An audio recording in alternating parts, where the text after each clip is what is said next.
هو الله الذي لا إله إلا هو عالم الغيب والشهادة هو الرحمن الرحيم.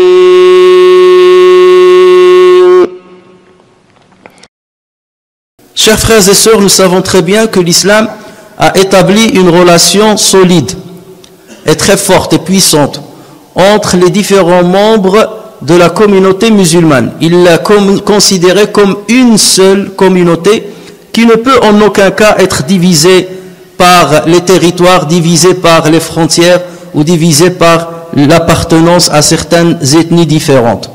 L'islam, pour qualifier ce lien entre les musulmans, a utilisé un verset bien particulier, avec une sémantique bien particulière. Lorsqu'Allah tabaraka wa ta'ala a dit « Innama al-mu'minuna ikhwa » les croyants ne sont, donc c'est l'exclusivité, « Innama hada al-hasr » les musulmans ne sont que des frères. Et il a utilisé un terme bien précis. Il a utilisé le mot « ikhwa » au lieu d'utiliser le terme ikhwan. Et il y a une grande différence entre les deux termes en arabe. Lorsqu'on parle de l'ikhwa, ce sont les membres qui partagent le même sang, qui ont le même père, la même mère, ou les deux à la fois. Waja'a ikhwatu Yusuf. En revanche, en arabe, lorsqu'on utilise le terme ikhwan, c'est un terme qui montre que les individus qui sont qualifiés par ce terme-là ont un lien par rapport à un intérêt commun ou par rapport à un égarement commun. Allah Azza wa Jal, en parlant des outranciers ou bien de ceux qui dépensent énormément dans un sentier qui n'est pas légal, Allah Azza wa Jal dit وَكَانُوا إِخْوَانَ الشَّيَاطِينَ إِخْوَانَ الشَّيَاطِينَ les dépensiers sont les frères des satans. Et là il a utilisé ikhwan et non pas ikhwa. Mais lorsqu'Allah Azza wa Jal a parlé des musulmans, il a utilisé le terme ikhwa, alors que ce terme s'utilise pour ceux qui sont frères du même père et de la même mère, voire des deux. S'il a utilisé ce terme-là, c'est pour montrer de faire une analogie entre la raison du lien de deux frères qui ont de sang et la raison du lien de deux frères qui appartiennent à la même religion. C'est comme si la foi ressemble au sang qui coule dans les veines de deux frères. La foi qui coule dans nos cœurs, la foi qui imprègne nos cœurs est exactement comme le sang qui coule dans les veines de deux frères de sang. Et donc ceci, bien entendu, suppose certains devoirs du musulman envers son frère. Ces devoirs ont un minimum et ont un maximum. Le maximum, bien entendu, c'est d'arriver à l'ithar, à l'altruisme, d'espérer pour ton frère ce que tu espères pour toi-même, quitte à ce que tu ne bénéficies pas de ce de quoi tu veux qu'il bénéficie. Et le minimum, c'est de ne pas avoir de haine ou de rancœur envers ton frère. Et entre les deux limites, bien entendu, il y a énormément de devoirs. Et le minimum de ces devoirs-là, c'est de s'intéresser à nos frères à travers le monde, de vivre avec nos cœurs le malheur qu'ils vivent, d'avoir une curiosité à comprendre comment ils vivent, où est-ce qu'ils sont. Et nous savons très bien qu'aujourd'hui les peuples musulmans et les communautés musulmanes et les groupes musulmans vivent des drames à travers le monde et dans les différents territoires géographiques de cette planète. Si nous devions consacrer un prêche du vendredi pour chaque groupe de musulmans qui vit des épreuves, on passerait toute l'année à parler uniquement de ce sujet. Mais il convient de temps en temps de mettre la lumière sur un drame ou un problème que vivent les musulmans ça et là. Et nous faisons partie justement de ces musulmans qui subissons, bien entendu, l'animosité de certains détracteurs de l'islam. Et ce combat-là, c'est un combat qui dure à travers le temps et qui durera à travers le temps jusqu'à ce qu'Allah Azza wa Jal nous ressuscitera le jour de jugement. Nous avons entendu ces derniers temps parlé énormément de fois sur le peuple des Ouïghours, qui est un peuple qui vit en Chine, dans la Chine plus populaire. Alors on entend qu'il y a énormément de drames, mais encore faut-il déjà commencer par comprendre qui sont, ou de connaître qui sont ces gens-là, ce peuple-là, quelle est son histoire, comment il est devenu musulman, comment il a vécu ces 13 ou 14 siècles dans ce territoire-là, et comment ils sont venus à être persécutés et à subir des supplices qu'on a vu rarement dans l'existence de l'être humain. Donc, chers frères, le peuple des Ouïghours, c'est un peuple qui habite dans une grande région qu'on appelle Turkistan. Le Turkistan, c'est une région qui se trouve en Asie centrale et qui se divise en deux parties. Il y a le Turkistan de l'Est, ou oriental, et il y a le Turkistan de l'Ouest. Le Turkistan de l'Ouest, aujourd'hui, il est composé de plusieurs pays qui ont retrouvé leur indépendance et qui autrefois étaient colonisés par l'Empire soviétique. Donc parmi ces pays-là, on trouve le Kazakhstan, on trouve l'Ouzbékistan, on trouve le Turkménistan, on trouve une partie, le Tadjikistan, et on trouve une partie de l'Afghanistan. Cette partie-là, on l'appelle le Turkistan de l'Ouest. Quant au Turkistan de l'Est, c'est là où vivent justement le peuple des Ouïghours. Et cette région-là est une région qui est sous la domination et sous la colonisation chinoise aujourd'hui, depuis un certain temps, comme on va le voir. Cette région est très vaste. Elle mesure plus de 1 600 000 km². Plus de 1 600 000 km². Sachant que la surface de la France, c'est un peu plus de 600 000 km. Autrement dit, cette région-là représente presque 3 fois la surface de toute la France. Et elle représente le 1/6 de la surface de Chine. Le 1/6 de la surface de Chine. Et c'est une région qui est très très très riche, avec énormément de ressources naturelles. Et d'ailleurs, nous savons très bien que là où il y a une guerre aujourd'hui, il y a forcément des grandes ressources en dessous de la terre. Parce qu'il y a, là où il y a ces ressources-là, il y a une convoitise des grands pays, des grandes puissances mondiales. Et donc, à travers ça, donc, ils essayent de spolier les richesses de certains peuples, et c'est comme ça qu'ils engagent des guerres d'une manière directe, ou comme on le sait maintenant de plus en plus, d'une manière indirecte, où on engage des guerres par procuration. Dans cette région, donc, comme j'ai dit, c'est une région qui est très riche au niveau économique et à travers ses ressources naturelles, et c'est pour cela que la Chine tient à cette région et en aucun cas elle ne veut la lâcher ou lui donner son indépendance. Dans ce territoire-là, il y a une réserve de pétrole de 8 milliards de tonnes. 8 milliards de tonnes, grande réserve naturelle de pétrole. Et dedans, on trouve 6 grandes mines, des mines énormes, de minéraux, et desquels on sort des minéraux qui coûtent très cher, parmi lesquels il y a l'or. Et parmi ces minéraux, on extrait 118 types de minéraux de ces terres-là. Et il y a 6 mines, donc là je parle de 6 mines d'uranium. 6 mines d'uranium, et en plus de ça, il y a des mines de minéraux. Et les terres aussi sont des terres très fertiles. On compte pas moins de 50 000 km² de terres fertiles et qui sont propices à une bonne agriculture.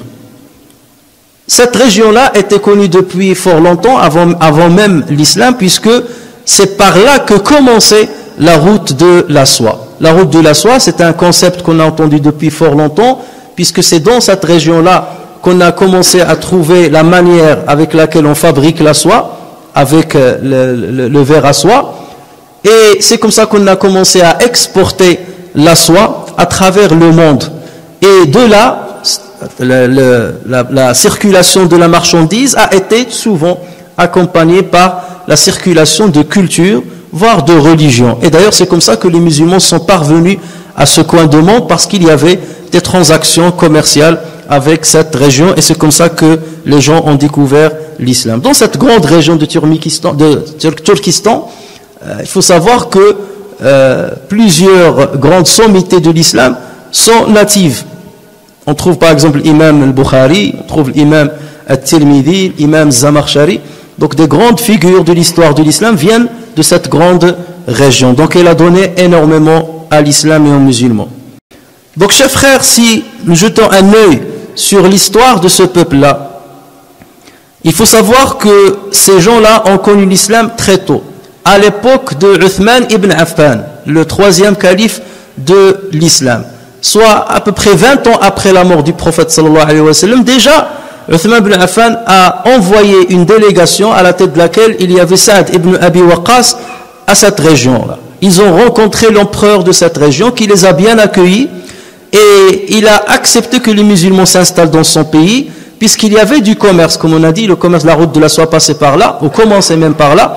Donc il a accepté que les musulmans s'installent, que les commerçants viennent, et il a même ordonné la construction de la première mosquée dans cette région, à laquelle les commerçants musulmans pouvaient s'y rendre afin d'accomplir leurs prières. Si vous montrez un petit peu l'état d'esprit de ce peuple-là depuis qu'il a découvert l'islam. Et donc les conquêtes musulmanes ont commencé jusqu'à l'an 96 de l'Hégire, là où les musulmans sont arrivés, à la tête desquels il y avait le grand général Qutayba ibn Muslim al-Bahili. Et à l'époque de Omar ibn Abdel Aziz, rahimahullah, les gens de ce territoire-là, ont envoyé à son gouverneur à Khurasan, qui est l'Iran actuel, une partie de l'Iran actuel, ils ont envoyé au gouverneur de Omar ibn Abdel Aziz une demande, lui demandant de leur envoyer des savants afin d'expliquer l'islam et de le propager parmi les gens. Et donc c'est comme ça que son gouverneur à Khurasan a envoyé énormément de prédicateurs et de savants afin de propager l'islam. Et c'est ainsi que l'islam a commencé à se propager dans cette région jusqu'à ce qu'il soit parvenu au Tibet. Et en l'an 323 de l'Hégire, l'équivalent de 935 de l'ère chrétienne, donc le chef des Ouïghours a embrassé l'islam à cette époque-là. Et c'est comme ça que 200 000 familles ont embrassé l'islam après lui. Donc vous voyez bien qu'il n'y avait pas de guerre à ce niveau-là, il n'y avait pas de contrainte qui a poussé les gens à se convertir. Le chef s'est converti, il a aimé l'islam, et donc tout son peuple l'a suivi. 200 000 familles, si on considère une moyenne de 5 personnes par famille, donc on arrive à 1 million de personnes, ce qui est énorme, qui sont rentrées en islam et qui ont embrassé l'islam d'une manière directe. Son petit-fils qui s'appelle Haroun a fait quelque chose d'extraordinaire puisqu'il a réservé le 1/5 des récoltes des terres agricoles pour construire des écoles coraniques, construire des écoles islamiques et pour encourager les enfants et les étudiants à s'engager dans la voie de l'acquisition du savoir islamique. Il a même ordonné à ce que la langue ouïghour soit écrite par des lettres arabes. Et il a encouragé l'apprentissage de l'arabe afin que les gens puissent mémoriser le Coran ainsi que le hadith du prophète sallallahu alayhi wa sallam et avoir accès aux sciences islamiques de l'époque. Et sur les minbars, sur les chairs, on invoquait Dieu pour le calife abbasside, de la dynastie abbasside. Et lorsqu'on fait ce genre, c'est un acte politique qui montre qu'on est soumis à l'empire abbasside, alors que cet empire n'a jamais diligenté une armée pour aller conquérir ce pays-là. Donc la deuxième partie de leur histoire, c'est que, comme vous savez, le monde musulman a subi énormément l'attaque des Mongols. Nous demandons aux frères d'avancer un petit peu pour laisser la place à l'arrière. Là, jazakum bi khair.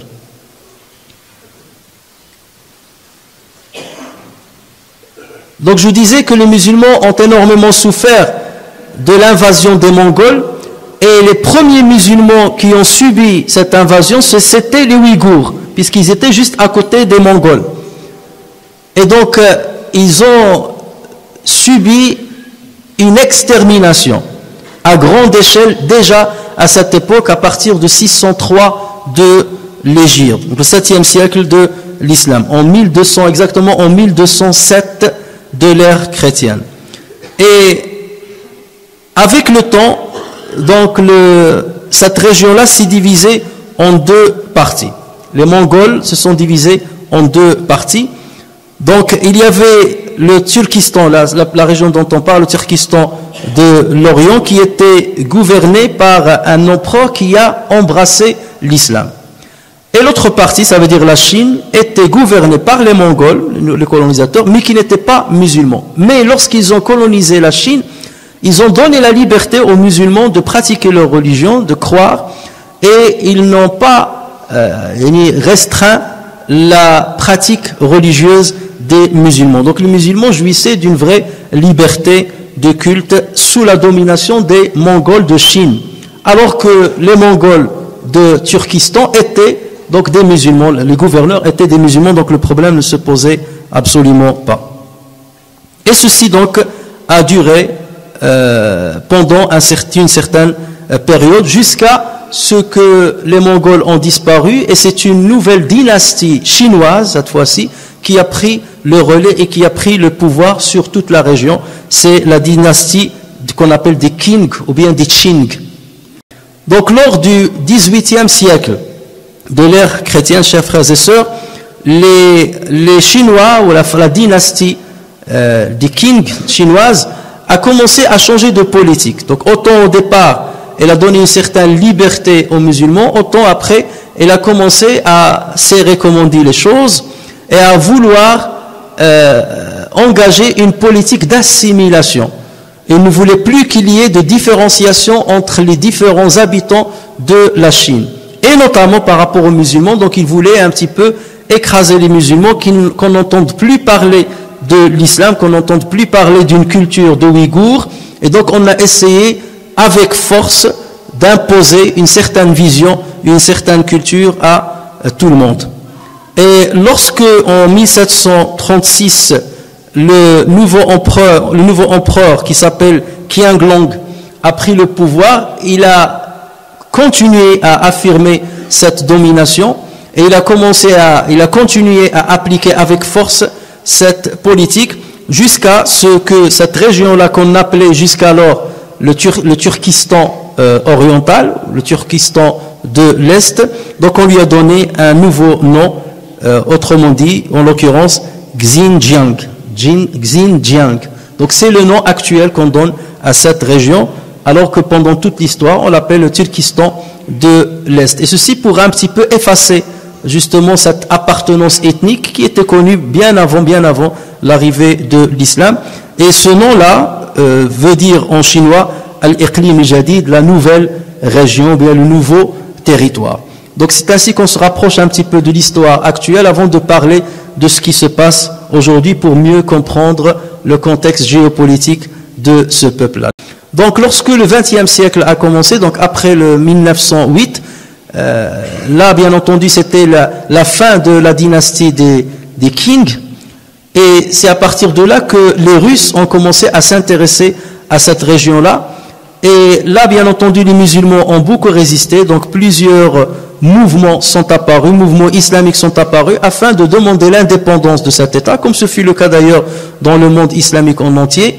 Et donc la résistance a commencé à s'organiser jusqu'en 1933, où ce territoire-là a eu une indépendance partielle.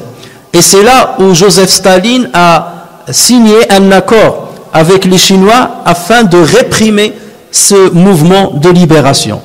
Et c'est comme ça donc qu'ils ont réprimé le mouvement de libération, et celui qui était à la tête de ce mouvement-là a fui la région. Et ceci va durer dans le temps. Donc pendant tout le siècle, le XXe siècle, les mouvements de résistance se sont organisés, mais bien entendu au fur et à mesure, l'État chinois va multiplier la pression sur le peuple ouïghour jusqu'aux événements du 11 septembre, comme vous le savez. Et là, on va parler un petit peu des détails de cette période-là et de ce que vivent nos frères dans ce territoire-là, Inch'Allah, lors du prochain prêche bi'idnillahi azza wa jal.